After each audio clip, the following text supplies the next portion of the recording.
जाने तिमीलाई एउटा कुरा सोधौँ बिहानै उठेर कसो गर्नुपर्छ अरे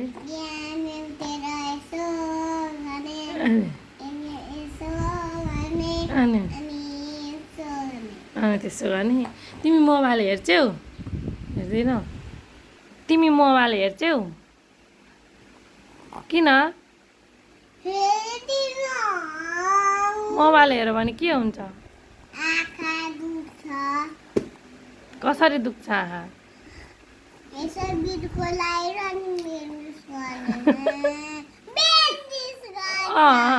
एकछिन तिमी मोबाइल हेर म माम पकाउँछु नि त ल